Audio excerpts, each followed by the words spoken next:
Honda RS125 restoration at M&M Moto Shop.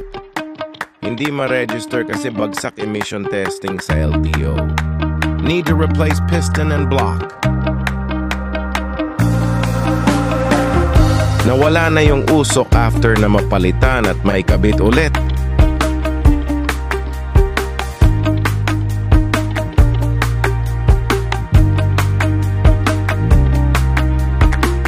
Konting tabas sa bakal para magkasya mga bagong fairings. Salamat sa pamerienda ni Sir. Sana bumalik ka ulit.